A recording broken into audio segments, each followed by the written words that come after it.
الحمد لله رب العالمين والصلاة والسلام على أشرف الأنبياء والمرسلين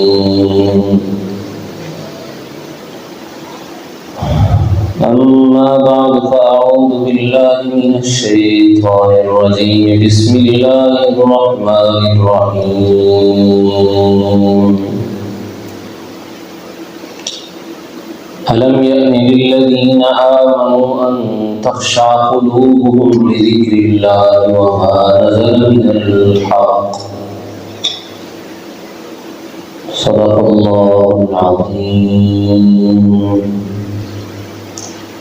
اللهم صل على سيدنا ومولانا محمد وبارك وسلم اللهم صل على سيدنا ومولانا محمد وعلى آل سيدنا ومولانا محمد صلاة دائمة مقبولة تؤدي بها عنا حقه العظيم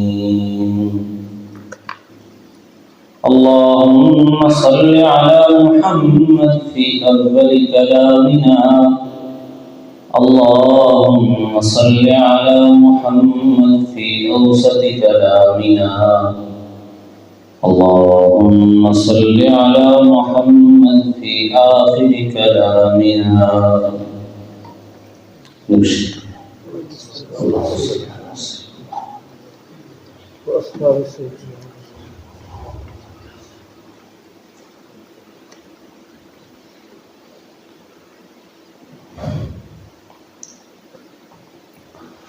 اللہ تعالیٰ کا ہم پر بڑا احسان ہے کہ اللہ تعالیٰ نے ہمیں جس نسبت سے یہاں پر جمع کیا اس نسبت کا تعلق اللہ کی ذات باری تعالیٰ سے ہے۔ اللہ تعالیٰ کی ذات انسان پر سب سے بڑی محسن ہے، سب سے زیادہ احسان کرنے والی ذات انسان پر اللہ تعالیٰ کی ہے۔ اللہ تعالیٰ کی ذات انسان کو بہت نعمتوں سے نوازتی ہے، اور پھر اللہ تعالیٰ انسان سے مطالبہ کرتے ہیں فَفِرُّوا إِلَى اللَّهِ، اللہ کی طرف دوڑ کر آؤ، اللہ کی طرف دوڑ پڑا، یعنی اللہ کی چاہت کو اپنی ہر چاہت پر مقدم کر دو۔ اللہ کی چاہت اپنی ہر چاہت پر مقدم ہو۔ جس چیز سے اللہ پاک نے منع کیا ہے اپنے محبوب کی محبت کی خاطر اس چیز سے رک جاؤ، اور جس چیز کا اس نے حکم کیا ہے اپنے محبوب کی محبت کی خاطر اس پر عمل کرو۔ محبوب کی محبت کے دریا میں متزن ہو جاؤ۔ اللہ تعالیٰ انسان سے یہی مطالبہ کرتے ہیں۔ اللہ تعالیٰ نے انسان کے لیے کوئی چیز مشکل نہیں رکھی، اتنی سہولتیں، جتنی آسانیاں اللہ تعالیٰ نے اپنی مخلوق کو دی ہیں، دنیا میں اس کا موازنہ کسی انسان کے رحم و کرم کے ساتھ، کسی انسان کی محبت کے ساتھ، ماں کی محبت بیٹے کے ساتھ، اس کا موازنہ اللہ تعالیٰ کی محبت بندے کے ساتھ نہیں کر سکتا۔ دنیا میں جتنے بھی اچھے صلہ رحمی والے لوگ ہیں، اللہ کی ذات کا ہرگز موازنہ نہیں ہو سکتا ان کے ساتھ۔ موازنہ تو دور کی بات، ذرے برابر تک نہیں پہنچ سکتا کہ اللہ تعالیٰ اتنے رحیم اور کریم ذات ہے۔ اللہ تعالیٰ نے اپنے تک پہنچنے کے لیے بہت راستے رکھے، اور انسان کو ہر طرف سے اپنی طرف بلایا اور اس کو راستے دکھائے۔ اللہ جو نام ہے اللہ تعالیٰ کا، اس میں بھی اتنی سہولت ہے، اس میں بھی اتنی آسانی ہے کہ دنیا کے باقی جتنے بھی الفاظ دیکھ لیے جائیں اور لفظوں میں بھی اتنی آسانی اور سہولت نہیں ہے۔ لفظ اللہ 3 کلمات کا مجموعہ ہے، الف، لام اور ہا۔ جتنے بھی حروف تہجی ہیں ان میں سب سے ہلکے حروف یہ 3 ہیں۔ اللہ کا اپنا نام بھی جو سب سے 3 ہلکے حروف تھے ان الفاظ، ان حروف سے مشتمل ہے۔ اور لفظ اللہ کے نام کی خاصیت یہ ہے کہ اس کے تینوں حروف حلق سے ادا ہوتے ہیں، ہونٹوں کو ہلانا نہیں پڑتا۔ اس کی وجہ کیا ہے؟ اس کی وجہ یہ ہے کہ اللہ تعالیٰ کا نام کوئی شخص ہر وقت لے سکتا ہے بغیر کسی کے محسوس ہو۔ جب کبھی ہم اللہ کا نام لیں تو دوسرے کو محسوس نہیں ہوگا اور ہم اللہ کا نام لے لیں گے، کیونکہ اس کا مکمل تعلق حلق سے ہے۔ آپ ایک دفعہ اللہ کا نام لے کر محسوس کریں گے اس چیز کو کہ اگر آپ اللہ کا نام لیں گے تو آپ سے یہ حلق سے ادا ہوگا اور کسی کو محسوس نہیں ہوگا۔ تو اللہ تعالیٰ نے اپنے نام میں بھی آسانی رکھی تاکہ جب میرے نام کو کوئی ادا کرے تو ادا کرنے سے بھی اس کو کوئی مشکل پیش نہ آئے۔ اور اس نام میں اتنی تاثیر ہے کہ اگر یہ نام دل سے نہ بھی لیا جائے، صرف تصنعی سے لیا جائے تو یہ انقلاب برپا کر دیتا ہے۔ اگر بنا کر لیا جائے، محنت کر کے لیا جائے، اللہ کی طرف متوجہ ہو کر لیا جائے تو پھر حیران کن تبدیلیاں انسان کے اندر پیدا کرتا ہے۔ اللہ تعالیٰ اپنے انسان پر اپنی ستاری کی چادر کو پھیلائے ہوئے ہیں۔ اللہ تعالیٰ کی انسان پر ستاری کی چادر ہے۔ کتنے گناہوں کو، کتنے عیب کو، جن کو اللہ تعالیٰ، ہمارے عیبوں کو اللہ تعالیٰ جانتے ہیں، لیکن ہم پر اللہ تعالیٰ کا پردہ ہے۔ ہماری زندگی میں کئی ایسی چیزیں ہیں جو کھلی ہوئی نہیں ہیں، جن کا علم صرف اللہ کو ہے۔ اگر کسی کو علم ہو جائے تو ہماری دنیا میں کھڑے ہونے کی جگہ نہ ہو۔ اور کتنی ایسی چیزیں ہیں جو کھلنے والی ہوتی ہیں، اللہ تعالیٰ ان کو کھولنے سے بچا دیتے ہیں، ان پر پردہ ڈال دیتے ہیں، ان کو چھپا دیتے ہیں۔ یہ اللہ تعالیٰ کی انسان پر ستاری کی جائے۔ بروز محشر انسان کو جب اللہ تعالیٰ کہیں گے کہ کیا تیری زندگی کی ساری حرکتوں کو میں تیرے خاندان کو دکھاؤں، تیرے ماں باپ کو، تیرے بچوں کو، یہ فلم لگے وہاں پر، تو انسان یہ چاہے گا کہ میں جہنم میں داخل ہو جاؤں لیکن میری اولاد اور میرے ماں باپ کے سامنے میری زندگی کی فلم نہ چلے۔ اللہ تعالیٰ کا یہ انسان پر ستاری کی چادر ہے کہ انسان اپنے گناہوں کے باوجود اللہ تعالیٰ اس سے ناراض نہیں ہوتے، اور جب وہ اللہ تعالیٰ کی طرف ایک قدم رکھتا ہے تو اللہ تعالیٰ اسے کھینچ کر اپنی طرف 5 قدم اور آگے کر دیتے ہیں۔ تو اللہ تعالیٰ کی ذات انسان پر بہت رحیم ہے، بہت کریم ہے اور بہت شفقت کرنے والی ہے۔ ایک دفعہ اللہ تعالیٰ کی طرف انسان لو لگا کر تو دیکھے، دنیا اس کے لیے مسخر ہو جاتی ہے، دنیا اس کی غلام بن جاتی ہے جو اللہ کو بن جاتا ہے۔ اللہ تعالیٰ کا نام ایک ایسا نام ہے کہ اللہ کے نام کو جتنا اس سے حروف کو الگ کیا جائے، نام اللہ کا بنتا جاتا ہے۔ جیسے اللہ کے نام سے اگر الف ہٹا دیا جائے تو للہ بن جاتا ہے، اگر الف اور لام ہٹا دیا جائے تو لہو بن جاتا ہے، اگر لام بھی ہٹا دیا جائے تو ہو بن جاتا ہے۔ ہر جزئیے سے، ہر زاویے سے اللہ کی ذات، اللہ کا نام اتنا جامع ہے کہ ہر جز سے توحید کا پہلو نکلتا ہے۔ اور یہ جو لا الہ الا اللہ ہے، یہ جیسے میں نے کہا کہ 3 حروف کا مجموعہ ہے، الف لام اور ہا۔ یہ توحید کا خلاصہ 3 حروف ہیں، الف لام اور ہا، لا الہ الا اللہ۔ اس کا گہرائی سے اگر مطالعہ کی جائے توحید ان 3 حروف میں مضمر ہے، لا الہ الا اللہ۔ اب یہ 3 حروف ہلکے ایک تو اس وجہ سے ہیں کہ ہر کوئی ادا کر سکے اور دوسرے کو محسوس نہ ہو، لیکن اس کی ایک اور وجہ ہے کہ مرتے وقت، نزع کے وقت زبان سے آسانی سے ادا ہو سکے، ادائیگی کے وقت، موت کے وقت اگر کوئی ثقیل حرف ہوگا، بھاری حرف ہوگا تو ادائیگی میں مشکل ہوگی۔ تو اللہ تعالیٰ نے اپنے نام میں بھی اتنی سہولت رکھی کہ لیتے ہوئی چاشنی محسوس ہوتی ہے، لذت محسوس ہوتی ہے اور میٹھا پن محسوس ہوتا ہے، اور ایک ہلکا نام منہ سے نکلتا ہے اور اس کے اندر ایک محبت اور سرور اور اللہ تعالیٰ کی رحمتوں کا جمگھٹ جب انسان کو گھیرتا ہے تو انسان کی کیفیت بدل جاتی ہے۔ اللہ کا نام ایسا نام ہے۔ تو اللہ کی ذات بہت غیور ذات ہے، بہت رحم کرنے والی ذات ہے، اور اپنے بندے سے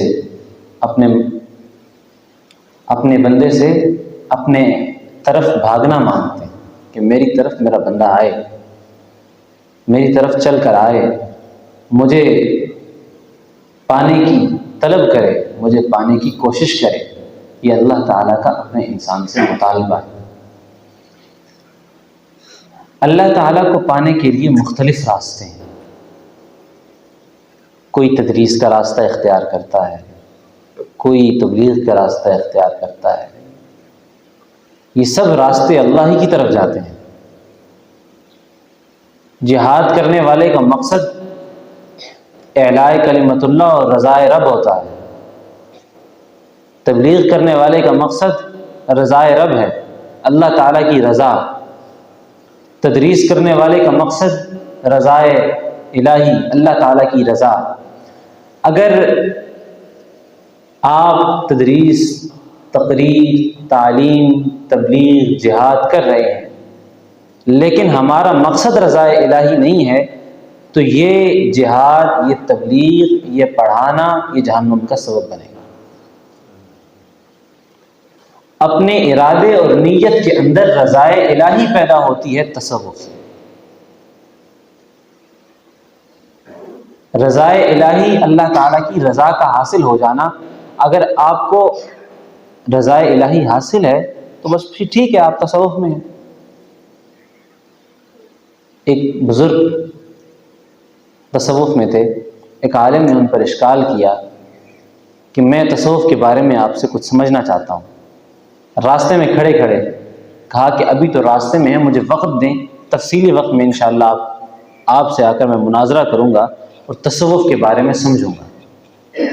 اور نے کہا جی مناظرے کی ضرورت ہی نہیں ہے، بس ایک جملہ، اگر آپ کو وہ چیز نصیب ہے تو آپ تصوف کے حامل ہیں، آپ تصوف اللہ تعالیٰ کی، ہم تو اللہ تعالیٰ کی رضا مقصود ہے تصوف سے، اگر یہ آپ کو حاصل ہے تو ٹھیک ہے، مناظرے کی کیا ضرورت ہے۔ فرمایا کہ اگر تصوف کی ابتدا ہے انما الاعمال بالنیات، کہ اعمال کا دار و مدار نیات پر ہے۔ اگر کسی عمل کرتے وقت ہماری نگاہ اللہ تعالیٰ کی ذات پر ہے، اللہ تعالیٰ کی ذات پر اگر ہماری نگاہ ہے، بس یہی مقصود ہے تصوف کا، یہی خلاصہ ہے۔ ہر کام اگر اللہ کے لیے تو یہی خلاصہ ہے۔ شریعت کے امور میں علم تشریعی میں اگر انسان کو اپنی طبیعت میں تشریع یعنی علم شریعت طبیعت اگر بن چکا ہے تو یہی تصوف۔ اللہ تعالیٰ کی رضا نصیب ہے تو یہی ہے رضا بالقضاء، یہی تصوف ہے۔ اب یہ چیز کیسے نصیب ہوگی؟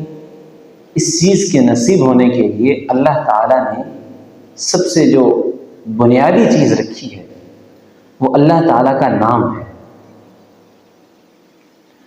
اللہ تعالیٰ کا نام سب سے پہلے انسان کے اندر سکون اور طمانینت پیدا کرتا ہے۔ دنیا کے 100% لوگ اس بات پر متفق ہیں جن کے پاس مال ہے کہ سکون اور طمانینت دولت کا نام نہیں ہے۔ سکون اور طمانینت اولاد کا نام نہیں ہے۔ سکون اور اطمینان اچھی جگہ، اچھے انتظامات، اچھا گھر، اس کا نام نہیں ہے۔ سکون اور طمانینت کس کا نام ہے؟ اطمینان کس کا نام ہے؟ سکون اور اطمینان اللہ کی رضا پر راضی رہنے کا نام ہے، کہ جو اللہ چاہتے ہیں ہم اس اللہ کی چاہت پر اپنی چاہت کو قربان کریں۔ وَمَنْ أَعْرَضَ عَنْ ذِكْرِي فَإِنَّ لَهُ مَعِيشَةً ضَنْكًا وَنَحْشُرُهُ يَوْمَ الْقِيَامَةِ أَعْمَى۔ اللہ تعالیٰ فرماتے ہیں کہ جو میرے ذکر سے اعراض کرے گا میں اس کے لیے معیشت تنگ کر دوں گا۔ معیشت سے مراد بعض مفسرین مال لیتے ہیں، لیکن بعض زندگی کی معمولات اور سکون اور طمانینت لیتے ہیں کہ جو اللہ کا ذکر نہیں کرتا اللہ اس کی زندگی سے سکون کو اٹھا لیتے ہیں، اطمینان کو اٹھا لیتے ہیں، بے چینی کی کیفیت میں ڈال دیتے ہیں۔ اس وقت انسانیت کے لیے سب سے بڑا عذاب سکون اور اطمینان کو اٹھ جانا ہے۔ کتنے دنیا میں ایسے لوگ ہیں جو سکون اور اطمینان کے لیے اپنی دولت لوٹانے کو تیار ہیں کہ سکون اور اطمینان نصیب ہو، لیکن سکون اور اطمینان جس راہ سے آتا ہے وہ راہ اللہ تعالیٰ نے ہمیں دکھائی ہے کہ اللہ کی رضا میں راضی رہنا سکون اور اطمینان کرنا، کہ جو اللہ تعالیٰ چاہتے ہیں ہم اللہ کی چاہت پر اپنی چاہت کو قربان کریں۔ اور اللہ تعالیٰ کا ذکر، اللہ تعالیٰ کی ذات، اسم گرامی کا ورد انسان کے اندر سے غفلت کو دور کرتا ہے، انسان کے اندر غفلت کو دور کرتا ہے۔ اب یہ تصوف ہے جس کا ایک اہم جز دیکھا جاتا ہے، بتایا جاتا ہے کہ اس کا پہلا جز، کہیں آپ تصوف کسی بیت میں یا کسی سلسلے میں تو وہاں پر سب سے پہلے جس چیز کی ترغیب دی جاتی ہے وہ مراقبہ، ذکر، اللہ تعالیٰ کے نام کا ورد ہوتا ہے۔ اس سے تصوف کا اہم جز اللہ تعالیٰ کا ذکر قرار پاتا ہے کہ تصوف کا ایک اہم جز اللہ تعالیٰ کے نام کا ذکر ہے۔ اب اللہ تعالیٰ کے نام کے ذکر کا مطلب کیا ہے؟ تصوف میں کسی کے ہاتھ پر بیت ہونے کے بعد سب سے پہلی چیز جو انسان کو نصیب ہوتی ہے وہ چیز یہ ہوتی ہے کہ کسی بھی گناہ کرتے وقت، کوئی بھی گناہ کرتے وقت دل پر اگر دستک ہو اور اس بات کا احساس ہو کہ یہ گناہ ہے تو یہ تصوف میں کسی کے ہاتھ پر بیت ہونے کے بعد یہ پہلی چیز یہ نصیب ہوتی ہے کہ گناہ کرتے وقت انسان کو احساس ہوتا ہے کہ یہ چیز، یہ گناہ ہے، یہ اللہ کی ناراضگی کا سبب بنتا ہے۔ یہ ابتدائی چیز ہے جو نصیب ہوتی ہے، کیونکہ اگر شعور اور ادراک میں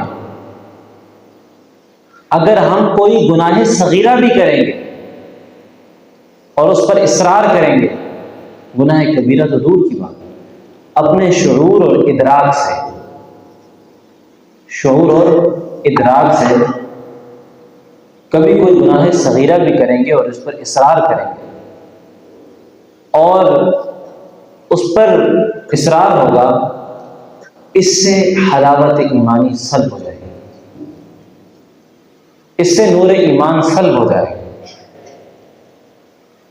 تو جو یہ چیز ہے حلاوت ایمان، نور ایمان، یہ پیدا ہوتی ہے اللہ تعالیٰ کے ذکر سے۔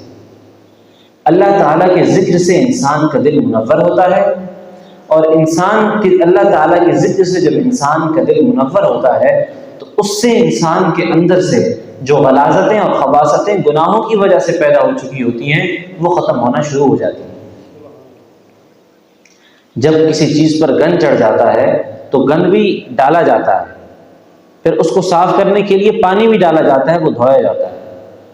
جب کوئی چیز غلاظت سے بھرتی ہے تو غلاظت ڈالی جاتی ہے، لیکن پھر اس کو دھونے کے لیے پانی پھیرا جاتا ہے، اس کو صاف کیا جاتا ہے۔ تو جب غلاظت کو ڈیرے دیے جائیں گے تو پھر غلاظت ویسے دور نہیں ہوگی، غلاظت دور ہوگی اللہ تعالیٰ کے ذکر سے۔ ایک تو انسان کو شعور اور ادراک سے کبھی گناہ نہیں کرنا چاہیے، کیونکہ اس کی سزا بعض اوقات اتنی سخت ہوتی ہے کہ انسان کو سال ہر سال توبہ کی توفیق نصیب نہیں ہوتی۔ جب انسان شعور اور ادراک سے گناہ کرتا ہے اور گناہ کو ہلکے سمجھتے ہوئے کرتا ہے، گناہ کا احساس نہیں ہوتا کہ یہ گناہ بھی گناہ ہے، تو اس سے سب سے بڑا عذاب دنیا میں یہ ملتا ہے کہ توبہ کی توفیق سلب ہو جاتی ہے۔ ہزار سمجھانے سے بھی توبہ کی بات دل کے اندر نہیں گھستی، دماغ کے اندر نہیں آتی، یہ بات توبہ کی توفیق نہیں ہوتی۔ اس کی وجہ یہ ہوتی ہے کہ ایک تو اس نے شعور اور ادراک سے گناہ کو ہلکا سمجھتے ہوئے اللہ تعالیٰ کی ناراضگی کو معنی میں نہیں لیا، اللہ تعالیٰ کی ناراضگی کو اہمیت نہیں دی، اس کی وجہ سے دل کے اندر زنگ بھر جاتا ہے، دل زنگ آلود ہو جاتا ہے، پھر توبہ کی توفیق بھی آسانی سے نہیں ملتی۔ اور پھر جب ایسی کیفیت ہو جاتی ہے تو اس کا حل اپنی ذات سے کبھی انسان پیدا نہیں کر سکتا، اس کا حل اپنی ذات سے انسان کبھی نہیں نکال سکتا۔ اس کا حل کیا ہے کہ جن کے دل میں اللہ ہے، جو اللہ کے محبوب ہیں، ان کے پاس جا کر بیٹھنا، تاکہ اللہ تعالیٰ اپنے محبوب کا لحاظ کرتے ہوئے، اپنے محبوب کا لحاظ کرتے ہوئے اس کے پہلو میں بیٹھے شخص جس کے دل میں غلاظت ہے، جب اس کے دل پر رحمت کا ہوا اور رحمت کا جھونکا آئے گا تو امید ہے اس کے گناہ بھی دھل جائیں گے، اس کے گناہوں پر بھی پانی پھر جائے گا اور دل صاف اور ستھرا ہو جائے گا۔ دنیا میں سب سے بڑی غلاظت کفر کی ہے، اگر وہ دھل سکتی ہے تو دنیا میں کوئی ایسا گناہ نہیں ہے جو دھل نہیں سکتا۔ اور توبہ کے بعد مایوسی کی کیفیت اور گناہ کے بعد عموماً ایک اور بات جس کو ہم ہلکا لیتے ہیں، گناہ کے بعد گناہ کا اظہار کرنا، یہ گناہ سے بھی بڑا گناہ ہے۔ ہمارے معاشرے میں گناہ کا اظہار عوام ہو چکا ہے، گناہ کا اظہار ہمارے ہاں ایک معمول بن چکا ہے، کیونکہ معاشرے میں گناہوں کی بہتات ہو چکی ہے تو اس وجہ سے گناہ اب فن کہلانے لگے، گناہ اب ہنر کہلانے لگے۔ تو گناہ کے بعد گناہ کا اظہار، یہ گناہ سے بھی بڑا گناہ ہے، کیونکہ جب اس نے گناہ کیا تھا تو تنہائی میں کیا تھا یا کم لوگوں میں کیا تھا، لیکن پھر اس گناہ کا اظہار مجمع میں کرنا، بتانا، یہ اللہ کی غیرت کو للکارنا ہے کہ میں نے آپ کی نافرمانی بھی کی اور اب آپ کی نافرمانی کو دنیا کو بتا بھی رہا ہوں، یہ اللہ پر جرت کرنا ہے۔ اس سے دل کے اندر غلاظت بڑھ جاتی ہے اور پھر مشکل ہو جاتا ہے توبہ کی طرف انسان کا آنا۔ تو از حد ایک تو کوشش ہی کرنی چاہیے کہ وہ کام جو انسان کی بربادی اور تباہی کا سبب بنے ان کی طرف کبھی متوجہ نہیں ہونا چاہیے، ورنہ دل کے اندر اتنی خرابی پیدا ہو جاتی ہے کہ پھر کتنے بڑے بڑے ایسے لوگ ہیں کہ جن کو ایمان نصیب تھا لیکن وہ ایمان سے دور ہو گئے، ایمان کو چھوڑ گئے۔ اب کیا ان پر ایمان کی حقیقت نہیں کھلی ہوئی تھی؟ کیا ان کو ایمان نہیں پتا تھا؟ کیا ان کو ایمانیات نہیں پتا تھی؟ اللہ تعالیٰ کا نام نہیں پتا تھا؟ آپ صلی اللہ علیہ وسلم سے تعارف نہیں تھا؟ سب چیزیں نصیب تھیں، مگر جب وہ اللہ کی غیرت کو للکارتے ہیں تو پھر اللہ ان سے اس چیز کو سلب کر دیتے ہیں۔ اب بھی اگر ہمارے پاس ایمان کی دولت محفوظ ہے، اب بھی اگر ہمارے پاس ایمان کی دولت محفوظ ہے، کیونکہ حضرت لوط علیہ السلام کی امت کو، قوم کو اللہ تعالیٰ نے 7 عذاب دیے، قرآن میں ان کا تذکرہ فرمایا، اور کسی بھی امت کو اتنے سخت عذاب نہیں ملے جتنے حضرت لوط علیہ السلام کی امت کو ملے، ان کے قوم کو ملے۔ ان کے اللہ تعالیٰ نے 3 جرائم کا ذکر کیا جن جرائم کی وجہ سے اللہ تعالیٰ نے ان کی قوم کو عذاب دیا۔ أَإِنَّكُمْ لَتَأْتُونَ الرِّجَالَ وَتَقْطَعُونَ السَّبِيلَ وَتَأْتُونَ فِي نَادِيكُمُ الْمُنكَرَ، تم اغلام بازی کرتے ہو، تم ڈاکہ زنی کرتے ہو، تمہاری مجلسوں میں فحش اور لغویات بکی جاتی ہیں، یہ 3 گناہ اس وجہ سے تمہیں میں 7 عذاب دے رہا ہوں۔ اگر دیکھا جائے ہمارے معاشرے میں یہ تینوں عام نہیں ہیں، عام نہیں کہہ سکتے لیکن ایک حد تک موجود ہے۔ اگر ہمیں عذاب نہیں مل رہا، عذاب تو دور کی بات، ہمارا ایمان بھی کسی درجے تک محفوظ ہے، ہمارا ایمان بھی ہم سے نہیں جا رہا، تو یہ صرف اور صرف بونس اور پیکج ہے آپ صلی اللہ علیہ وسلم کی وجہ سے، کیونکہ وہ دعا کر گئے ہیں اور اللہ کے محبوب ہیں۔ آپ صلی اللہ علیہ وسلم کے امتی ہونے کی وجہ سے ہم نے بہت انعامات اور بہت ساری چیزیں حاصل کی مفت میں، کہ صرف اور صرف آپ صلی اللہ علیہ وسلم کی رحمت اور آپ صلی اللہ علیہ وسلم کی آمد کا برکت ہے کہ امت اس وقت اللہ تعالیٰ کی طرف سے ستاری کے پردے میں۔ تو بہرحال تو اپنے دل کے اندر سے غلاظت کو ختم کرنا، گندگی کو دور کرنا، اس کے لیے صحبت کی ضرورت ہوتی ہے، اور اپنے آپ کو ہمیشہ محتاج سمجھنا، اللہ تعالیٰ کا محتاج سمجھنا، اور ہمیشہ اپنے آپ کو احقر سمجھنا، کمتر سمجھنا، اور اپنے گناہوں پر ہر وقت ندامت رہنا۔ گناہ یہ انسان کے شخصیت کے منافی نہیں ہے۔ اللہ تعالیٰ نے توبہ کا دروازہ اسی لیے رکھا ہے کہ انسان سے گناہ ہوں گے۔ گناہ صرف انبیاء سے نہیں ہوتے، وہ معصوم ہیں، لیکن انسانوں سے گناہ ہو جاتے ہیں، خطا ہو جاتی ہے، لیکن پھر جب اس خطا پر اصرار، وہ انسان کو تباہی کی طرف لے جاتا ہے۔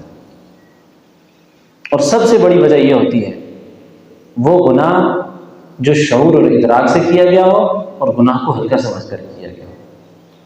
ایک تو ہمارے ہاں گناہوں کا تصور عموماً یہ ہوتا ہے کہ کسی نے بدکاری کر لی، یا کسی نے کوئی ایسا کام کر لیا جو معاشرے میں برا ہے۔ آج کل گناہ کی تعریف ہم نے خود کی ہے کہ جو چیز معاشرے میں بری ہے وہ گناہ ہے۔ اب اگر کہیں نماز کا ماحول ہے، پڑھنی چاہیے نماز، لیکن اگر کوئی نماز پڑھنے سے اس وجہ سے ڈرتا ہے کہ معاشرے میں نماز نہ پڑھنے والا برا کہلاتا ہے، معاشرے میں نماز نہ پڑھنے والا برا کہلاتا ہے، تو وہ نماز اللہ کے لیے تو نہیں پڑھ رہا، وہ معاشرے کی وجہ سے پڑھ رہا ہے۔ تو ہم نے جو گناہ کی تعریف کر رکھی ہے وہ ہم نے اپنی ذات سے کر رکھی ہے، اور معاشرے کو دیکھ کر کر رکھی ہے۔ ہم معاشرے کو دیکھ کر گناہوں کی تعریف کرتے ہیں اور گناہ کو گناہ سمجھتے ہیں، لیکن گناہ وہ ہیں جو اللہ تعالیٰ نے جن چیزوں سے منع کرنے کا حکم دیا ہے ہم وہ نہ کریں۔ کسی مسلمان کی ایذا رسانی، کسی مسلمان کو تکلیف پہنچانا، کسی مسلمان کی دل آزاری، کسی مسلمان کو تکلیف دینا، کسی کی غیبت کرنا، جھوٹ بولنا، اور خصوصاً حقوق العباد میں کوتاہی کرنا، یہ انسان کو اندر حجابات میں مبتلا کر دیتا ہے۔ حجابات جب انسان پر آ جاتے ہیں تو پھر انسان چاہتے ہوئے بھی اللہ کی طرف رجوع کر سکتا ہے۔ اس کے لیے تصفیہ کی ضرورت ہوتی ہے، صفائی کی ضرورت ہوتی ہے، تب جا کر انسان کے اندر سے حجابات ختم ہوتے ہیں، اور پھر اس کو اللہ تعالیٰ اپنی طرف لوٹاتے ہیں۔ اللہ تعالیٰ کی حرمتوں کو پامال کرنے والا شخص، اس پر اصرار کرنے والا شخص رحمت کا محتاج، اللہ تعالیٰ کی رحمت کا محتاج کبھی نہیں بن سکتا۔ اللہ تعالیٰ کی ذات سے اگر محبت ہے تو پھر اللہ تعالیٰ کی ذات کا ڈر بھی دل میں بٹھانا ہوگا۔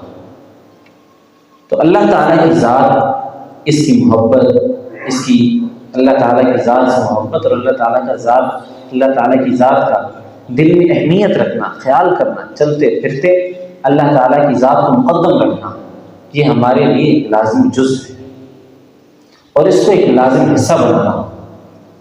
تو تصوف میں آنے کا مقصد، بیعت کا مقصد، کسی کے ہاتھ پر ہاتھ دینے کا مقصد صرف اور صرف یہ کوئی کشف، کرامات یا اس کے علاوہ اور جو چیزیں تصوف کے نام پر دی جاتی ہیں اور سمجھ رکھا ہوتا ہے پیری مریدی، یہ ایک سلسلہ پیری مریدی یہ تصوف ایک ایسا سلسلہ ہے کہ اگر کوئی تبلیغ میں بھی ہے تو اس کے لیے بھی ضروری ہے، اگر کوئی تدریس میں ہے اس کے لیے بھی ضروری ہے، اگر کوئی جہاد میں ہے اس کے لیے بھی ضروری ہے، کیونکہ یہ کوئی مستقل ایک کام نہیں ہے، یہ ایک ٹچ ہے جو ہر ایک کے دل میں ہونا چاہیے،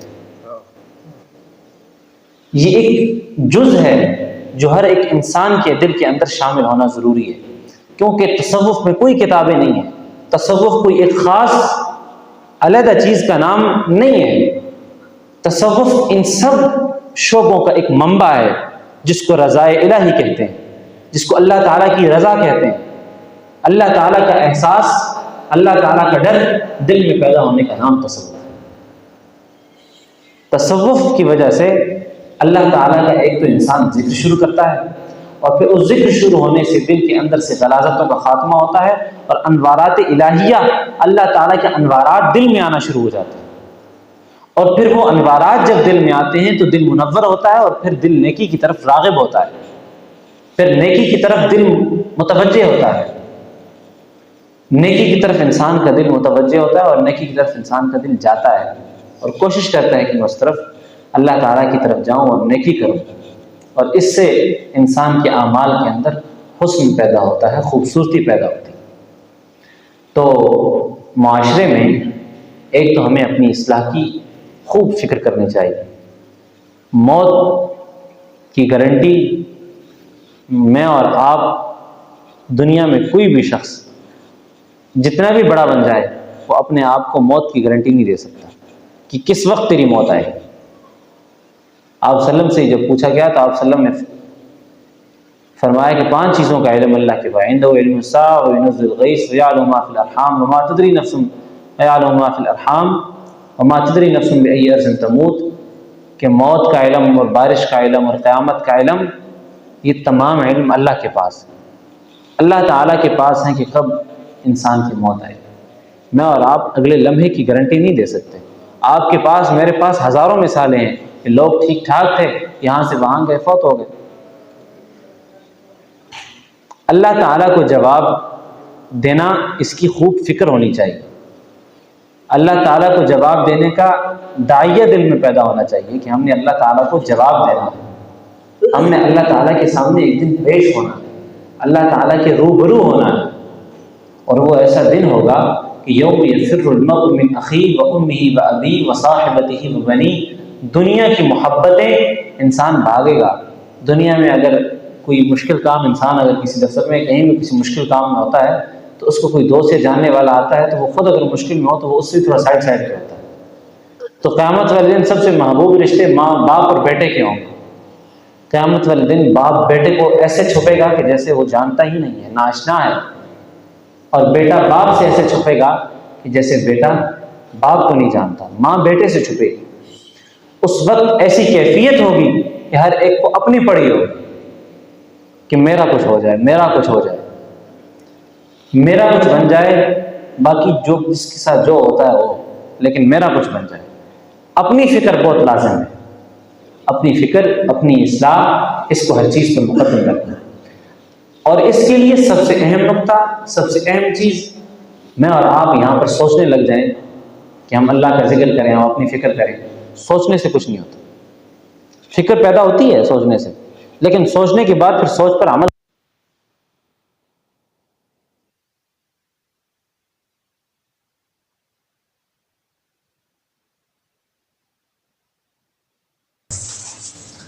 تو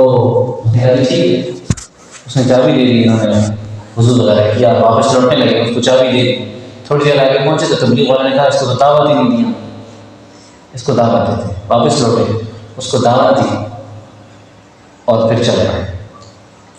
کچھ دیر بعد ہی اس علاقے سے چند نوجوان آئے کہ بھئی وہ جو آپ بابا جی کو دعوت دے کر آئے تھے، انہوں نے کلمہ پڑھ لیا تھا اور اس کے بعد فوت ہو گئے، تو اب آپ آئیں اسلامی طریقے کے مطابق ان کی تدفین کریں اور جنازہ پڑھیں۔ وہ ہمیں آخری وقت کہہ گئے کہ بھئی ہمیں کچھ ساتھی آئے تھے، ہمیں دعوت دے کے گئے تھے اور میں اسلام لا چکا۔ تو حضرت مولانا یوسف قادری صاحب رحمہ اللہ کے ملفوظات میں یہ واقع رہتا ہے۔ وہ کہتے ہیں کہ اللہ تعالیٰ نے اس عمر رسیدہ شخص کو یہ دولت نصیب فرمائی خدمت کی وجہ سے۔ اللہ تعالیٰ کی طرف نے ایک قدم بڑھایا، اللہ پوری زندگی کفر میں گزری، ایک نیک عمل نہیں کیا، اللہ تعالیٰ نے پوری زندگی جنت میں ہمیشہ کے لیے گزری، زندگی حالت کفر میں۔ تو ہدایت کے فیصلے یہ ہمارے ہاتھوں میں نہیں ہیں، اور گمراہی کے فیصلے یہ بھی ہمارے ہاتھوں میں نہیں۔ اگر کہیں سوئی پھسل گئی، اپنی جگہ سے ہٹ گئی، تو لوگ ہمیں ہزار سمجھاتے رہیں، ہمارے دل میں ہزار اشکالات کا جواب ہو، لیکن اگر ایمان سے ایک دفعہ سوئی ہٹ گئی تو پھر نہیں کبھی آئے گی، اگر اللہ تعالیٰ کا فضل نہ۔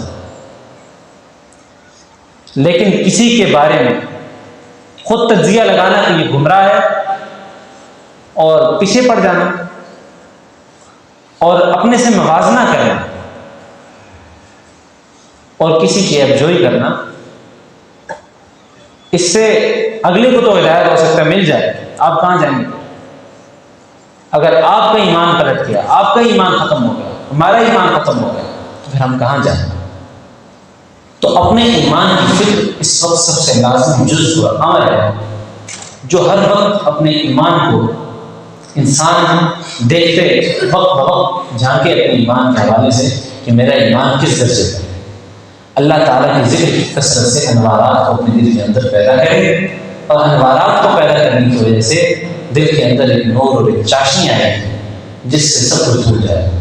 تو اس کا سب سے اہم اور سب سے آسان اہل اللہ کی صحبت ہے۔ کتنے ایسے لوگ ہوتے ہیں جو تصوف میں ہوتے ہیں، آخرت کہتے ہیں کہ ہمیں تو کوئی سمجھ نہیں آیا کہ ہم نے کیا کیا ہے، جیسے حاجی حسین صاحب خواجہ عبداللہ بہلی رحمہ اللہ کے خلیفہ اجل تھے، انہوں نے حضرت کی 35 سال خدمت کی، 33 یا 35 سال حضرت کو بلا نہا روز گاؤں سے شہر سائیکل پر لاتے تھے مدرسے، اور پھر گھر چھوڑتے تھے، ایک دن کا نام نہیں ہوتا۔ ایک دفعہ تعمیر کر رہے تھے عالم، تو حضرت نے ان کو خلافت دے دی، تو انہوں نے کہا مجھے تو کوئی سمجھ نہیں آ رہی کہ یہ کیا چیز ہے۔ حضرت نے کہا سمجھ آ رہی ہے، وہ تو بہت بڑے بزرگ تھے۔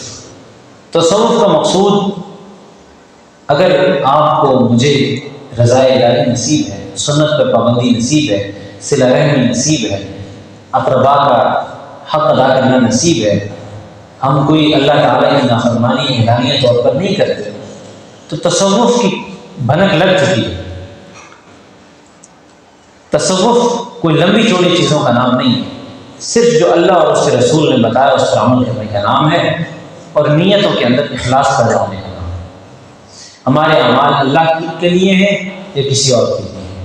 ہمارے کام کرنا نفس کی خواہش کی وجہ سے ہے، ہماری اپنی خواہشات ہیں، ہمارے نیکی، جیسے میں نے کہا ہمارے اندر، ہمارے معاشرے کے اندر نیکی کی تعریف وہ ہے جو معاشرہ کرتا ہے، اور گناہ کی تعریف وہ ہے جو معاشرہ کرتا ہے۔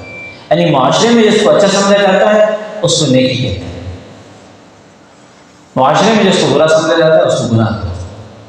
اگر ہمارے کوئی رواج ہیں، ہمارے رسومات ہیں، اب ہم ان کو بعض اوقات نہیں چھوڑتے، اور اگر کوئی اس کو چھوڑتا ہے تو اس کو بڑی عیب کی نگاہوں سے دیکھتے ہیں۔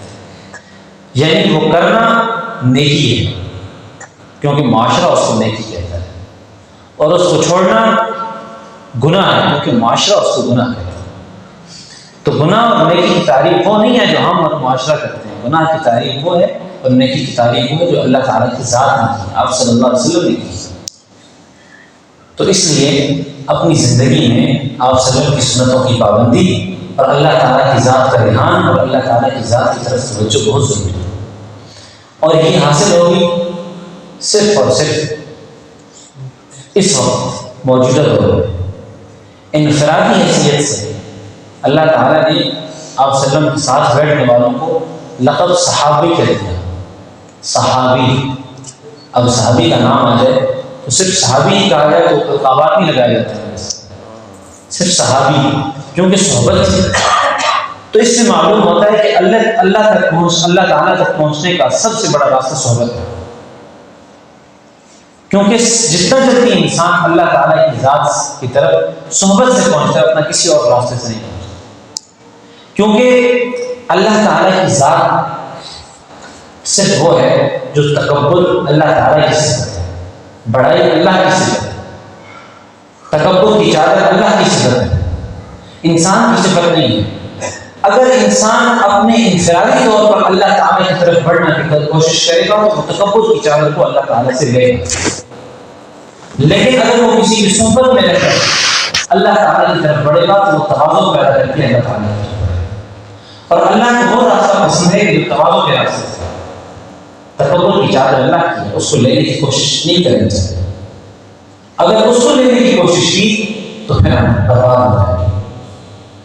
تو صحبت کے بعد ذکر کیفیت پیدا کرنا، ذکر کی کوشش کرنا، مراقبے کی کیفیت پیدا کرنا، مراقبے کی کوشش کرنا، تصور کرنا، فکر کرنا۔ اگر مراقبہ ابتدا میں مشکل ہوتا ہے تو تحلیل لسانی زبان سے اللہ تعالیٰ کا ذکر کرنا، اللہ اللہ اللہ، اللہ کے نام کا دھیان شروع میں ابتدا میں منتحی کے ساتھ بھی معاملہ پیش آ سکتا ہے، ذہنی انتشار کی وجہ سے دھیان بڑھ جاتا ہے۔ اگر آپ کسی اسٹیج پر ہیں، کسی جگہ پر ہیں اور آپ ایک کام کر رہے ہیں، اگر آپ اس کام سے پیچھے ہٹتے ہیں مایوسی کی وجہ سے، تو یہ شیطان کی چال ہے اور یہ تباہ کر دیتی ہے۔ جیسے قرآن کریم میں آتا ہے باب الثلاثۃ الذین خلفوا حتی اذا ضاقت علیہم الارض بما رحبت وضاقت علیہم انفسہم وظنوا ان لا ملجأ من اللہ الا الیہ، کہ توبہ جب انسان کر لے اور یہ گمان کر لے کہ ندامت کا اس قدر درجہ ہو جائے کہ اللہ کے علاوہ کوئی اور راستہ ہی نہ ہو، یا اللہ اس میں تیرا مجھے معاف کر دے، اس کے بعد اگر انسان کے اندر مایوسی آتی ہے، ایک بات یاد رکھیں، گناہ کرنے کے بعد توبہ کر لی جائے تو توبہ سے یہ تو ہوتا ہے گناہ معاف ہو جاتا ہے۔ اب ہم یہ کہیں کہ بالکل ہی دل صاف ستھرا ہو جائے اور اس گناہ کا خیال رکھنا ہے، یہ ناممکن ہے، کیونکہ غلاظت جب ایک دفعہ چلی جاتی ہے تو پھر اپنا تصور اور خیال آتی ہے، گناہ کرنے کے بعد اس کا خیال ختم نہیں ہو سکتا، یہ آتا ہے بات، کیونکہ غلاظت اپنا اثر چھوڑتی ہے، ختم ہو بھی جائے اپنا اثر چھوڑتی ہے ضرور، تو غلاظت اپنا اثر چھوڑتی ہے، گندگی اپنا اثر چھوڑتی ہے، تو اب یہ گندگی ختم نہیں ہو سکتی، بالکل ہو جائے گی، اللہ تعالیٰ نے معاف ہو جائے گا، لیکن اس کا خیال اور دل کے اندر اس کی ہلکی سی جھلک، وہ اس کو ختم کرنے کی کوشش مت کیجیے، وہ نہیں ختم ہوگی۔ اگر اس کو دبانا چاہتے ہیں تو اللہ تعالیٰ کا ذکر کر کے انوارات سے دبائیں تاکہ انوارات کریں، اور توبہ کے بعد مایوسی نہ ہو۔ اگر توبہ کے بعد مایوسی ہوئی، اگر کسی سے نعوذ باللہ اللہ نہ کرے کوئی گناہ ہوتا ہے اور وہ اس کے بعد اللہ تعالیٰ سے سچے دل سے ندامت کر کے توبہ کرے گا، اور ندامت کے بعد، توبہ کے بعد وہ پھر اپنے معمولات میں، جیسے اگر کوئی شخص نماز کا پابند ہے، نماز پڑھتا ہے، اس سے نماز قضا ہو جاتی ہے، نماز قضا ہونے کے بعد وہ اللہ تعالیٰ سے توبہ کرتا ہے، لیکن وہ پھر آگے پھر نماز نہیں پڑھتا، کہتا ہے کہ بس نماز قضا ہوگی، اس میں بڑی مایوسی پیدا کرے گا، وہ اس کا دل راغب نہیں ہوتا، تو وَإِمَّا يَنزَغَنَّكَ مِنَ الشَّيْطَانِ نَزْغٌ، ایک شیطان کا کچوکا ہے، یہ شیطان کچوکا لگا رہا ہے، اور شیطان کے پاس سب سے بڑا راستہ اور سب کی بڑی چال شیطان کی مایوسی ہے۔ جس ہتھیار کو شیطان بہت بخوبی استعمال کرتا ہے وہ ہتھیار مایوسی کا ہے، وہ ہتھیار پچھلے گناہوں کے خیال لانے کا ہے، ماضی میں گزرے ہوئے گناہوں کا خیال لا کر شیطان انسان کو سب سے زیادہ پھسلانے کی کوشش کرتا ہے، کیونکہ یہ ماضی میں گناہ کیے ہوئے اور ماضی میں کیے ہوئے گناہوں کا خیال یہ انسان کے پھسلنے کا بہت بڑا سبب ہے۔ یا تو انسان کو لذت محسوس ہوتی ہے ماضی کے گناہوں کو یاد کر، یا پھر اس وجہ سے پھسلتا ہے، یا پھر مایوسی کا شکار ہو کر پھسلتا ہے اور اس کے اندر مایوسی پیدا ہوتی ہے۔ تو اگر میں نے اور آپ نے اللہ تعالیٰ سے کسی گناہ پر توبہ کر لی ہے تو ہمیں اپنے دل میں یقین کر لینا چاہیے کہ مجھے اللہ نے معاف کر دیا اور میں دودھ کی طرح دھل چکا ہوں. لیکن اگر میں اور آپ یہ کہیں کہ وہ خیال چل رہے ہیں تو جیسے میں نے کہا کہ غلاظت اور دلری اپنا کچھ اثر چھوڑتی بالکل نہیں جاتی. یہ تن میں نے دیا آپ مقابلہ کرتے ہیں. تو ذکر اللہ کے حلقے سب سے پہلے انسان کو یہ چیز نصیب کرتے ہیں کہ انسان شعور اور ادراک سے کوئی گناہ نہیں کرتا, گناہ پر مصر نہیں ہوتا, گناہ کا اصرار نہیں کرتا. کبھی کوئی اگر گناہ آ جائے تو احساس ہو جائے دل کے اندر کہ یہ چیز اللہ تعالیٰ کو ناراض کرنے والی ہے. تو اللہ تعالیٰ کا ذکر, اللہ تعالیٰ کے ذکر سے جو انوار آتے ہیں, انوارات حاصل ہوتے ہیں, وہ انسان کے دل کو منور کر دیتے ہیں اور پھر روشنی کرتے ہیں. اور پھر ہماری زبان سے نکلی ہوئی بات اگر صحیح نہیں بھی ہوگی تو وہ صحیح لگ جائے گی, کیونکہ اللہ تعالیٰ بے شک گفتگو میں جتنی لچک ہو لیکن اس گفتگو کے اندر اللہ نے نفسانی خواہشات ہیں. تو جتنی ایسی باتیں ہوں اگلے کے اندر کو غلاظت سے بھرتی ہے, غلاظت پیدا ہوتی ہے. تو انسان اگر اپنی اولاد کو, انسان کو سب سے زیادہ فکر اپنی اولاد کی ہوتی ہے, گھر والوں کی ہوتی ہے. ڈاکو کبھی یہ نہیں چاہتا کہ میرا بیٹا ڈاکو بنے, وہ چاہتا ہے میرا بیٹا جنہیں بغدادی بنے. ڈاکو کی بھی چاہتا ہے کہ میرا بیٹا جنہیں بغدادی بنے, لیکن اس کے لیے محنت کی ضرورت ہوتی ہے, کوشش کی ضرورت ہوتی ہے. تو جب اپنے اندر کچھ ہوگا تو کسی کو اگر نصیحت کی جائے گی تو پھر عمل بھی ہوگا. تو سب سے پہلے اپنی فکر, اور پھر اگر ہم اپنی فکر کرنے لگ جائیں گے تو اللہ ہماری نسلوں کی اولادوں کی فکر خود اپنے ذمہ لے گا اور سب کچھ حل ہو جائے گا. رزق کا ٹھیکہ, رزق کی ذمہ داری اللہ تعالیٰ نے خود دی ہوئی, ہمارے ذمہ نہیں. اللہ تعالیٰ نے رزق دینا, اللہ تعالیٰ نے سب کا رزق لکھ رکھا ہے. تو اسی وجہ سے جس قدر کوشش ہو سکے دین کی طرف آنا اور اللہ تعالیٰ کے منع کیے ہوئے کاموں سے دور رہنا یہ بہت ضروری ہے. موت کا کچھ بھی پتہ نہیں, کسی کا حق مار کر اگر مر گئے تو قیامت والے دن تو بیٹا باپ کے گریبان پکڑے گا, باپ بیٹے کا پکڑے گا, صرف نیکیوں کی خاطر. تو نے یہ کیا تھا, مجھے میری نیکیاں واپس کر. اپنے گناہ اس کے بدلے چڑھانے کے لیے اور اس سے نیکی کے لیے لینے کے لیے باپ بیٹے کا اور بیٹا باپ کا گریبان پکڑے گا, کیونکہ حالات ہی ایسے ہوں گے. فکر کسی کو نہیں ہوگی دوسرے نیکیوں کو طلب کیا جائے گا, کہیں سے جائے گا, حاصل کیا جائے گا, کہیں سے کہیں کو نیکی مل جائے اور جنت میں میرا داخلہ ہو جائے. اس وجہ سے ازحد کوشش ہونی چاہیے. ایک تو موت کی کوئی پتہ نہیں, موت کا کوئی پتہ نہیں. کتنے ایسے آئے جوان آئے جو دادوں سے پہلے گئے. دنیا میں آنے کی ترتیب ہے, جانے کی ترتیب نہیں. دادا پہلے آتا ہے, باپ بعد میں, پھر بیٹا. لیکن جانے میں بعض اوقات ایسے ہوتا ہے کہ پوتا نواسا پہلے چلا جاتا ہے اور باپ دادا بعد میں. تو جانے کی ترتیب نہیں ہے, آنے کی ترتیب ہے. اس وجہ سے جانے کے لیے موت کا کوئی پتہ نہیں ہے. ہم کس وقت اس دنیا سے چلے جائیں, اس وقت ہم اس وقت کے لیے احساس, فکر اس دن کے لیے, قبر کی سختی سے بچنے کے لیے ہمیں اللہ سے دور لگانی, اپنے معاملات کو اللہ کے سپرد کرنا ہوگا. اور کچھ ہو سکے نہ ہو سکے, ابتدائی طور پر اب فوراً ہی ذکر کرنے لگ جانا, فوراً اپنی زندگی کے تمام مصروفیات کو ختم کر کے ایک جگہ کو بیٹھ جانا, یہ ایک مشکل کام ہے, کیونکہ آہستہ آہستہ انسان کسی چیز کو متوجہ ہوتا ہے. تو اس کا سب سے آسان حل یہ ہوتا ہے کہ جب آپ کوئی کاروبار شروع کرتے ہیں تو کاروبار شروع کرتے ہیں پہلے ہلکا کاروبار شروع کرو, ہلکا کام ہوتا ہے. پہلے ایک چیز کی پہلی دفعہ انسان جب ایک چیز سیکھتا ہے یا کرتا ہے تو وہ کام اس سے غلط ہوتا ہے, پھر دوسری دفعہ تیسری دفعہ آہستہ آہستہ پھر اس کو ماہر بنتا ہے. تو تصور کوئی ایسی چیز نہیں ہے, دین بہت آسان ہے. دنیا کے کاموں سے دین قدرے کیا بہت زیادہ آسان ہے, بہت آسان ہے. اللہ تعالیٰ کی طرف آنا یہ بہت ہی آسان ہے, کوئی مشکل کام نہیں. اگر آپ ہفتے میں ایک دن, ایک وقت مخصوص و مقررہ اللہ تعالیٰ کی ذات کے لیے مختص کریں تو اس سے آپ کے دل کے اندر ایک جذبہ اور اللہ تعالیٰ کی عشق کی لو لگ جائے، چنگائی لگ جائے اور استقامت بنا ہے۔ قرآن میں آتا ہے وَرَهْبَانِيَّةً ابْتَدَعُوهَا مَا كَتَبْنَاهَا عَلَيْهِمْ إِلَّا ابْتِغَاءَ رِضْوَانِ اللَّهِ فَمَا رَعَوْهَا حَقَّ رِعَایَتِهَا۔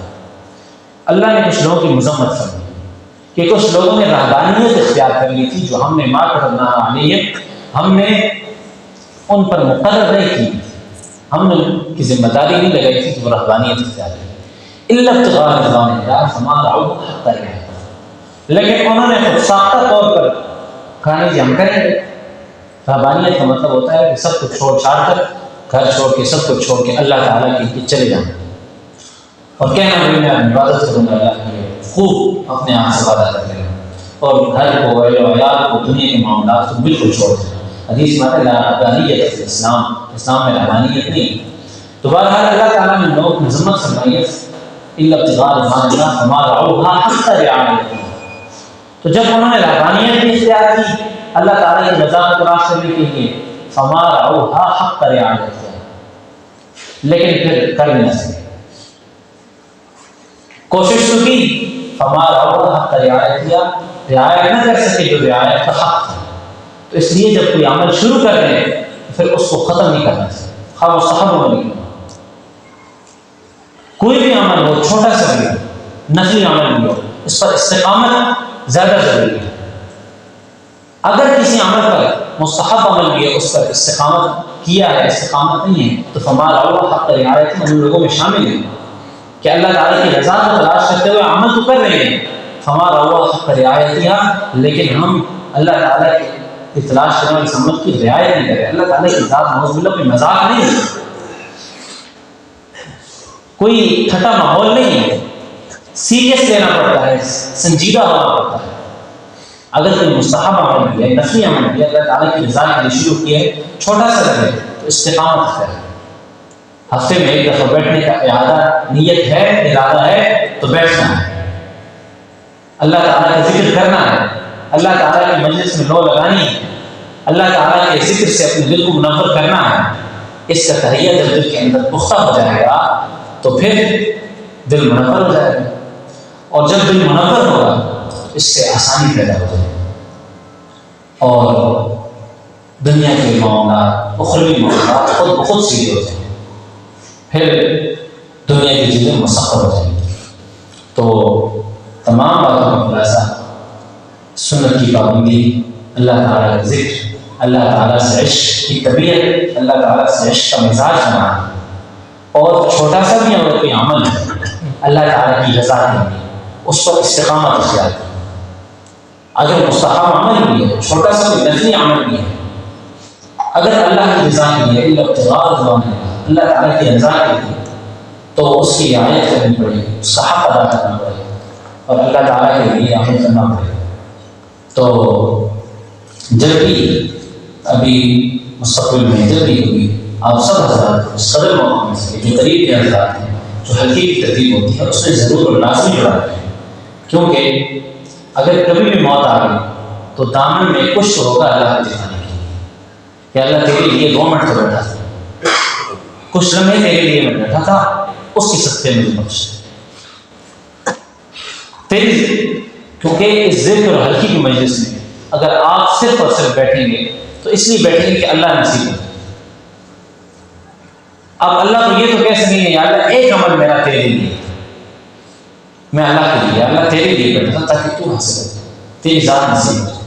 اگر آپ یہاں قریب نہیں ہیں، دور سے قریب میرے ساتھ کی کا نظر نہیں ہے، تو خود تنہائی میں روز کے اعتبار سے نہ ہو سکے، جس قدر ممکن ہو سکے چند لمحے، 5 منٹ سے ابتدا ہے، 5 منٹ فجر کے بعد اللہ تعالیٰ کا ذکر کرنا، اللہ اللہ اللہ اللہ اللہ اللہ، آہستہ آہستہ تحویل لسانی اپنے کام سنیں، اللہ تعالیٰ کا ذکر کرنا، اس کی کثرت کریں، اللہ تعالیٰ دل کے اندر انوارات کو داخل کر دیں گے اور غلاظتوں کو نکال دیں گے۔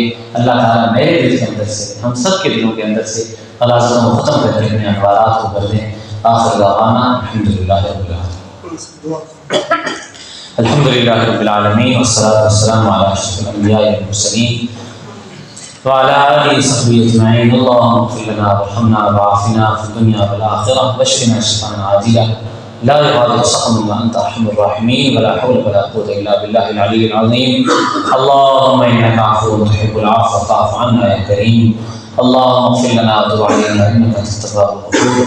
اللهم اغفر لنا وتب علينا انك انت التواب الغفور. یا اللہ ہمارے تمام صغیرہ کبیرہ گناہوں کو معاف فرما. یا اللہ ہمارے تمام صغیرہ کبیرہ گناہوں کو معاف فرما. یا اللہ ہمارے تمام صغیرہ کبیرہ گناہوں کو معاف فرما. یا اللہ آج کے دن یا اللہ ہم توبہ کرتے ہیں. ہم سے ہماری زندگی میں بہت گناہ ہوئے تیری بہت نافرمانیاں. یا اللہ اس مبارک مجلس سے جس کا مقصد صرف اور صرف آپ کی رضا ہے، صرف اور صرف آپ کی ذات ہے، اور یہ مجلس یہ جلسہ آپ کی ذات سے معاملہ ہے، اس کا عنوان آپ کی ذات ہے. یا اللہ اس کے عنوان کی خیال کرتے ہوئے اپنی ذات کا لحاظ کرتے ہوئے یا اللہ ہمیں معاف فرما دیجیے. یا اللہ ہمیں معاف فرما دیجیے. یا اللہ ہمارے گناہوں کو معاف فرما دیجیے. یا اللہ ہمارے گناہوں کو معاف فرما دیجیے. یا اللہ ہم نے بہت خطائیں کی ہیں. یا اللہ آپ کی بہت نافرمانیاں کی ہیں. یا اللہ ہم نے آپ کی حرمتوں کو بہت پامال کیا ہے. یا اللہ ہم نے آپ کی بہت نافرمانیاں کی ہیں. یا اللہ ہم نے نظروں کو بہت چڑھایا ہے. اللہ نظروں کی خیانت بہت کی ہے. یا اللہ زبان کی خیانت بہت کی ہے. یا اللہ سینوں میں بغض چھپایا ہے. یا اللہ سینوں میں کینہ رکھا ہے. یا اللہ سینوں میں حسد رکھا ہے. یا اللہ ہم نے تیری چادر کو تکبر کو لینے کی کوشش کی ہے. یا اللہ ہم نے ریا رکھا ہے. یا اللہ یہ سارے گناہ ہم ان کا اعتراف کرتے ہیں. یا اللہ ہم آج برسر مجمع اعلانیہ طور پر آپ کو اعلانیہ طور پر پسند ہے. یا اللہ ہم برسر مجمع اس بات کا اقرار کرتے ہیں. یا اللہ یہ سب گناہ ہم موجود تھے. یا اللہ ہمیں معاف فرما دیجیے. یا اللہ آپ ہمیں معاف فرما دیجیے. یا اللہ آپ ہمیں معاف فرما دیجیے. یا اللہ آپ ہمیں معاف فرما دیجیے. یا اللہ ہمارے پاس آپ کے علاوہ کوئی راستہ نہیں ہے. یا اللہ یہ ہم فقیر ہیں، ہم لاچار ہیں، عاجز ہیں، مسکین ہیں. ہم آپ کے علاوہ کہیں اور بھٹک جاتے ہیں، چلے جاتے ہیں، ادھر ادھر منہ مار رہتے ہیں، لیکن آپ کو تو معلوم ہے ہم پھر بھی آپ کے بندے ہیں. یا اللہ آپ کی رحمت کی نظر ہم سے پھر بھی نہیں لگتی. یا اللہ ہم پھر دوبارہ آپ کی طرف لوٹتے ہیں، ہم دوبارہ آپ کی طرف رجوع کرتے ہیں. یا اللہ ہمارے رجوع کو قبول فرما دیجیے. یا اللہ ہمیں اپنا محبوب بنا دیجیے. یا اللہ ہمیں ایسا بنا دیجیے کہ ہمارا ہر کام آپ کی چاہت کے مطابق ہو. یا اللہ ہمارا ہر کام، ہمارا ہوا قول آپ کی چاہت کے مطابق ہو، آپ کی چاہت کے مطابق ہو. ہماری ہر چیز، ہر کہنا، ہماری گفتگو، ہمارا سننا، ہمارا بات کرنا آپ کی رضا کے مطابق ہو. یا اللہ جس چیز سے آپ ناراض ہیں، جس چیز سے آپ ناراض ہوتے ہیں، یا اللہ اس سے ہمیں دور کر دیں.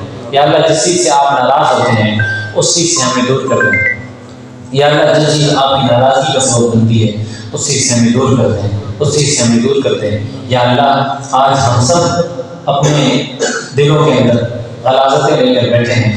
یا اللہ آپ آج اپنے انوارات کا، اپنی رحمت کا، ان جو آپ کے لیے یہ لوگ آئے، آپ کے نام کے لیے، آپ کی ذات کے لیے، ان کی برکت سے ہم سب کی اللہ ہم سب پر اپنی ایسی ہوا کا جھونکا چلا دے کہ ہم سب کے گناہ دھل جائیں، ہم سب کے گناہ دھل جائیں اور ہمارا دل بالکل پاک صاف ہو جائے، ہمارا دل بالکل پاک صاف ہو جائے اور ہمارے گناہ ختم ہو جائیں. یا اللہ آج کے بعد ہم سے وعدہ کرتے ہیں ہم کبھی کوئی گناہ نہیں کریں گے. یا اللہ ہمیں باجماعت نماز ادا کرنے کی ہمیشہ توفیق نصیب فرمانا. یا اللہ ہمیشہ ہمیں باجماعت نماز ادا کرنے کی توفیق نصیب فرمانا. یا اللہ ہمیں جھوٹ سے بچانا، غیبت سے بچانا، بدگمانی سے بچانا، بدکاری سے بچانا. یا اللہ جتنے بھی گناہ ہیں یا اللہ ہم سب سے ہمیں بچانا. یا اللہ نور ایمان کی دولت کو ہم سے مت چھیننا. یا اللہ اگر ہم کبھی کچھ آپ کی راہ سے ہٹ جائیں، ہم کبھی آپ کی راہ پہ ہٹنے سے جرت کر لیں، یا اللہ ہم پر اس وقت اپنی رحمت کی نظر رکھنا. یا اللہ ہم سے اس وقت ناراض ہونا. یا اللہ ہم سے اس وقت ناراض ہونا. یا اللہ اگر آپ کی ہم سے چادر اٹھ گئی، آپ نے ہم سے تاریخ چادر اٹھا دی، دنیا میں کوئی بھی نہیں ہے جو ہم پر ستاری کی چادر رکھے. یا اللہ یہ دنیا میں کوئی بھی ایسا نہیں ہے جو ہم پر ستاری کی چادر رکھے. یا اللہ آپ ہی ہیں، آپ نے حقوق پر پردہ ڈالا، آپ ہی ہیں، آپ کی ذات ہم پر رحم کرتی ہے. اللہ آپ ہی کی ذات ہے جو ہمیں مشکلوں میں سہارا دیتی ہے. یا اللہ آپ ہی کی ذات ہے جو مصیبتوں سے نکالتی ہے. یا اللہ آپ کی ذات بہت کریم، رحیم، غفور رحیم ذات ہے. یا اللہ ہمارے اندر ریا آ جاتا ہے، ہمیں اخلاص نصیب فرما. یا اللہ ہم سے کبھی ایسا عمل ہی نہ ہو جو ریا ہو، جو تیری ناراضگی کا سبب ہو. یا اللہ کوئی نیک عمل ہو لیکن اگر ریا کی وجہ سے وہ تیری ناراضگی کا سبب ہو، تو یا اللہ ہم اس نیک عمل سے جو تیری ناراضگی کا سبب ہے ریا کی وجہ سے، ہم اس سے پناہ مانگتے ہیں. یا اللہ ہم اس سے پناہ مانگتے ہیں. یا اللہ ہر ایسا کام جو آپ کی ناراضگی کا سبب ہے اللہ اس سے ہمیں دور فرما، اس سے ہمیں دور فرما۔ یا اللہ ہم میں سے کوئی بیمار ہے، گھروں میں ہے یا اسپتالوں میں ہے، ان پر اپنی صفت شافی کی خصوصی تجلی فرما، ان پر اپنی صفت شافی کی خصوصی تجلی فرما۔ یا اللہ ہم سب کو جسمانی روحانی طور پر صحت نصیب فرما، یا اللہ روحانی طور پر ہمیں صحت نصیب فرما۔ یا اللہ ہمارے دل کے اندر اپنا ذات کا نام بٹھا دے، یا اللہ ہمیں اپنا نام لینے کی توفیق نصیب فرما۔ یا اللہ آپ ہی یہ توفیق دیتے ہیں، آپ ہی یہ توفیق عطا کرتے ہیں، آپ ہی یہ نعمت عطا کرتے ہیں، اور ہم آپ ہی سے اس کا مطالبہ کرتے ہیں۔ یا اللہ اپنی خاص رحمت سے ہمیں عطا کر دیجیے۔ یا اللہ اس خانقاہ کو ہمیشہ کے لیے شاد و آباد رکھیں۔ یا اللہ اس خانقاہ کی روح رواں حضرت مولانا حافظ رحمان صاحب برکاتہم العالیہ، اللہ ان کا سایہ ہم پر، آپ پر، سب پر اللہ تعالیٰ تعدیر قائم رکھے۔ یا اللہ سب پر تعدیر قائم رکھیں۔ یا اللہ ان کی خانقاہ کی جو تعمیر ہے اس کا حصہ یا اللہ جلد از جلد مکمل فرما۔ یا اللہ ڈیرہ اسماعیل خان بلکہ پورے عالم اسلام میں یا اللہ ان کی فیض کو عام کر دے۔ یا اللہ میرے والد محترم حضرت گرامی میرے محسن مربی حضرت والد محترم حضرت مولانا پیر احسان حق الحسینی دامت برکاتہم العالیہ، یا اللہ ان کی صحت میں عزت کو صحت نصیب فرما، ان کی عمر میں برکت نصیب فرما، یا اللہ عمر میں برکت نصیب فرما۔